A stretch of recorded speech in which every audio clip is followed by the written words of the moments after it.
आज संवेग आईएएस के प्लेटफॉर्म पे आप सभी का स्वागत है। आज हमारे साथ नेहा धपोला जी जुड़ रही हैं, जो अभी रिसेंटली आए उत्तराखंड लोअर पीसीएस में नायब तहसीलदार रैंक 16 के पद पर चयनित हुई हैं। मतलब आपकी इतने साल की कड़ी मेहनत काम आई, सफल हुई। तो कैसा, जैसे आपका रिजल्ट आया था, तो कैसे पता चला आपको और क्या रिएक्शन था आपका?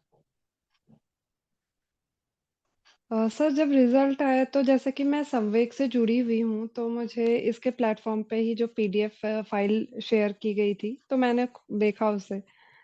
तो फिर पता चला कि मेरा सिलेक्शन हो गया है। तो, तो अच्छा लगा ऑब्वियसली, क्योंकि ये एग्जाम ही इतना लंबा चल गया था, बीच में तो उम्मीद ही नहीं थी कि इसका इंटरव्यू कब होगा। बट फाइनली मतलब ठीक है, इतना वेट किया तो फाइनली अच्छा रिजल्ट आया तो अच्छा ही लगा। जी। तो आपकी पूरे इस प्रिपरेशन के यस दौरान सर। क्या क्या आपने अप्स एंड डाउन्स देखे, क्या महसूस किया? Yes sir. सर जैसे कि मैं बागेश्वर में हूँ, एक गांव से, चौरा गांव से। तो यहाँ नेटवर्क का काफी इश्यू है। तो नेटवर्क की प्रॉब्लम रहती थी। और स्टडी मटेरियल है जो वो अवेलेबल नहीं रहता था। लोकल शॉप्स पे भी जो बुक्स होती थी वो पुराने एडिशंस में मिलती थी। तो मेरी जो तैयारी है वो मेरी ऑनलाइन ही रही है।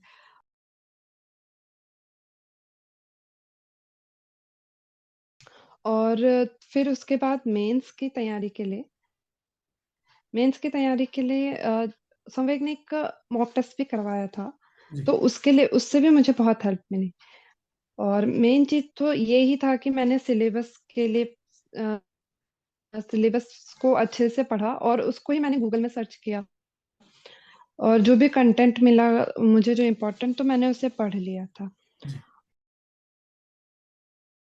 अच्छा, और तो इंटरव्यू के लिए तो हाँ सर नहीं नहीं, आप प्लीज कंटिन्यू कीजिए आप। हाँ, इंटरव्यू के लिए जो मैंने यस यस इंटरव्यू के लिए जो मैंने प्रिपेयर किया था, तो इंटरव्यू का भी कोई गाइडेंस नहीं था। तो उसमें ऑनलाइन ही जैसे मैं संवेग से जुड़ी हुई ही थी, तो उन्होंने कहा कि मॉक टेस्ट की बात आई पहले। तो फिर जो ऑनलाइन मॉक टेस्ट भी पॉसिबल हो पाए तो मुझे लगा कि ये एक बेस्ट अपॉर्चुनिटी है, क्योंकि मैं बागेश्वर से हूँ और देहरादून जाना भी बहुत बड़ी बात है मेरे लिए जी। कि मॉक टेस्ट देने जाएं। तो फिर मुझे बहुत अच्छा लगा ये इनिशिएटिव कि ऑनलाइन प्लेटफॉर्म पे भी हम इंटरव्यू दे सकते हैं। तो 2 मॉक टेस्ट मैंने संवेग से दिए थे। और मुझे ये लगा कि ये बहुत अच्छा रहा मॉक टेस्ट देना, क्योंकि इससे बहुत हेल्प मिली। और जो भी संवेग के जो भी टीचर्स हैं उनसे जो भी फीडबैक मुझे मिला वो काफी हेल्पफुल रहा। जो भी मेरे वीक एरियाज थे उन्होंने बताया कि आप इस पे काम कर सकती हैं, और करंट अफेयर्स से रिलेटेड जो क्वेश्चन है उस पे। तो मैंने ऐसे ही अपनी तैयारी की। और लकीली मेरा इंटरव्यू भी लास्ट लास्ट में ही शेड्यूल था, तो थोड़ा तब तक प्रेशर भी थोड़ा कम हो गया था। डेली ट्रांसक्रिप्ट्स वगैरह इसमें आती रहती थी संवेग प्लेटफॉर्म पे। तो मेरी जर्नी में बहुत इम्पोर्टेंट इसका हो जाता है सहयोग। जी। और कुछ टिप्स मैं जो बच्चों को देना चाहूंगी जो आगे प्रिपेयर कर रहे हैं, अ, अपना सिलेबस देख लें। और ऐसा है कि बहुत सारे रिसोर्सेज अवेलेबल हैं, बट जो आपके हिसाब से सूटेबल है, आपको अच्छा लगे, उस रिसोर्स पे स्टिक रहें और अपने एक नोट्स बना लें। और प्रीलिम्स के लिए अगर आपकी मैथ्स और रीजनिंग कमजोर है तो उस पे वर्क कीजिए, क्योंकि ये काफी एक मुझे लगता है कि मेजर फैक्टर रह सकता है आपकी भी प्री क्लियर होने में और नहीं होने में। और मेंस के लिए मैं ये कहना चाहूंगी कि स्पीड बहुत जरूरी है। आप अपना पेपर कंप्लीट कर पाए। मैं खुद अपना पेपर कंप्लीट नहीं कर पाई थी जीएस वाला, क्योंकि मेरी स्पीड उतनी अच्छी नहीं है। बट मैं आगे सभी एक्सपीरियंस से कहना चाहूंगी कि अपना पेपर कंप्लीट कीजिए। और रिवीजन तो रहता ही है। और इंटरव्यू के लिए मॉक्स बहुत जरूरी हैं। अगर आपको अवेलेबल है ऑनलाइन ऑफलाइन, जैसे भी हो पाए, मॉक्स जरूर दीजिए। जी। तो इतना ही। मैं आपसे नेहा जी एक बात ये पूछना चाहूंगा कि ऐसा क्या एक इंस्पिरेशन या टर्निंग पॉइंट था जिसकी वजह से आप सिविल सेवा की तरफ, मतलब आपका रुझान बढ़ा? या ऐसा कोई आप शेयर करना चाहेंगे अपना लाइफ का कुछ ऐसा मोटिवेशन या ऐसा कुछ? Yes sir. सर, मैंने अपना ग्रेजुएशन और पोस्ट ग्रेजुएशन जो है वो इंजीनियरिंग में किया हुआ है। उसके बाद मैंने एक सेमेस्टर के लिए टीचिंग भी की। फिर उसके बाद जब कोविड के दौरान मुझे ऐसा लगा नहीं कि प्राइवेट जॉब में इतनी स्टेबिलिटी है, तो उस टाइम पे मैंने गवर्नमेंट जॉब के लिए तैयारी करना शुरू किया था। फिर अब मेरी तैयारी काफी अच्छे लेवल तक पहुंच गई थी, तो मुझे कि मैं इस पे ही मैं तैयारी करती हूँ। और फाइनली लेट सही, बट मुझे इसका रिजल्ट भी मिल ही गया। और टर्निंग पॉइंट में कहूँ तो जैसे कोविड में हमारे एरिया की जो डिस्ट्रिक्ट मजिस्ट्रेट हैं, मिसेस रंजना थी उन दिनों, मिसेस रंजना राजगुरु। तो उन्होंने कोविड सिचुएशन को जिस तरीके से हैंडल किया, तो ये मेरे लिए काफी इंस्पायरिंग था। तो जी। मैं ये कह सकती हूँ कि इस बात से भी मैं इंस्पायर्ड रही। अच्छा, एज अ मगर एस्पिरेंट को सोचते हुए आपसे बोलूं, तो ऐसी क्या आप हिदायत देना चाहेंगे बच्चों को या गाइडेंस को, जो आगे अभी प्रिपरेशन कर रहे हैं या अभी एग्जाम्स के लिए तैयारी कर रहे हैं? तो अगर 2-3 पॉइंट में अगर आप समअप करें कि क्या चीज़ें उनको ध्यान रखनी चाहिए जो उनके सिलेक्शन के लिए बहुत इंपॉर्टेंट रहेंगी, तो प्लीज़ आप जरा बातें बता सकती हैं? Yes sir.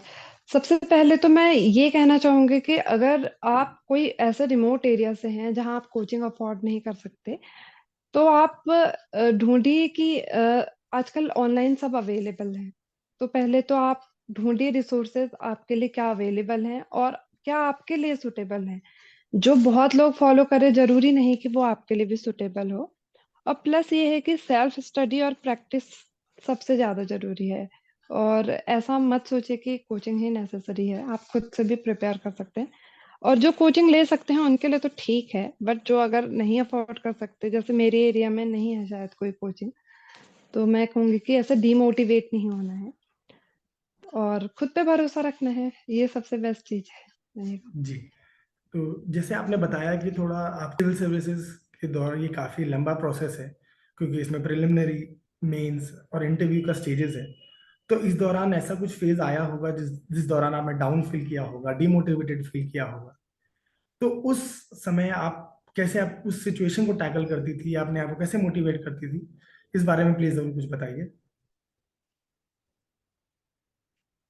Yes sir. Patience बहुत जरूरी है इसमें, बट ये है कि जब आप इतने बड़े एग्जाम्स के लिए तैयार कर रहे हैं, तो फिर अंदर से खुद को मोटिवेट करना आपकी ही जिम्मेदारी है। डाउनफॉल्स जरूर आते हैं, बट मेरा ये था कि मैं खुद, अगर आप डिसिप्लिन रहते हैं तो मोटिवेशन खुद से ही आ जाता है कि चाहे कुछ भी हो जाए, आपको एक दिन में ये रूटीन फॉलो करना है स्टडी का। तो वो हो जाता था, बस एक दो दिन आप रेस्ट ले सकते हैं।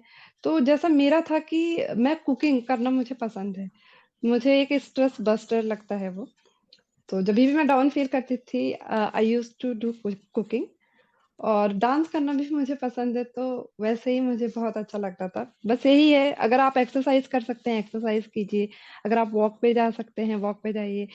सबसे बड़ा एडवांटेज घर से तैयारी करने का ये रहा कि फैमिली के साथ रही थी। तो जब भी डाउन फील करती थी, भाई बहन मम्मी पापा सब सपोर्ट के लिए रहते ही हैं। तो अपने आप को आइसोलेट नहीं करना चाहिए प्रिपरेशन के दौरान। I was surrounded by my family, so ji. I think that was a plus point for me. तो जी। मुझे ये लगा कि प्रोज कॉन्स दोनों ही हैं घर से तैयारी करने में भी। बट ये है कि मेंटल प्रेशर जो है वो फैमिली के साथ अच्छा लगता है। अगर आप दूर हैं तो कुछ देर के लिए घर चले जाइए, घर से दूर हैं तो, या फिर कोई हॉबी बना लीजिए। मैं यही कहना चाहूँ। तो मैं लास्ट में आपसे ये पूछना चाहूंगा, जो आगे बच्चे अगर तैयारी कर रहे हैं और वो थोड़ा सा अगर ये समझ लीजिए कि आपके इंटरव्यू को देख रहे हैं, तो क्या फाइनल मैसेज आप उनको पास ऑन करेंगी जिससे वो आगे गियर अप करें, मोटिवेट करें? यही कहना चाहूंगी कि जो भी एस्पिरेंट्स हैं, अ, कभी भी अपन उम्मीद नहीं छोड़नी है और खुद पे भरोसा नहीं छोड़ना है। अगर आपने खुद से भरोसा करना छोड़ दिया, जब तक आपको खुद पे भरोसा रहेगा, तो आपको किसी को कुछ समझाने की ज़रूरत नहीं है, कहने की ज़रूरत नहीं है, चाहे लोग कुछ भी कहें। जिस दिन आपने खुद पे भरोसा करना छोड़ दिया, तो दुनिया कुछ भी कर ले, आप फिर नहीं लड़ पाएँगे हर कठिन सिचुएशंस से। तो नेवर लूज़ होप। देर से सही, मतलब सब्र का फल मीठा होता ही है। तो मैं तो यही विश करूँगी कि सभी अपने पे भरोसा बनाए रखें, अपने आप को मोटिवेट रखें। खुश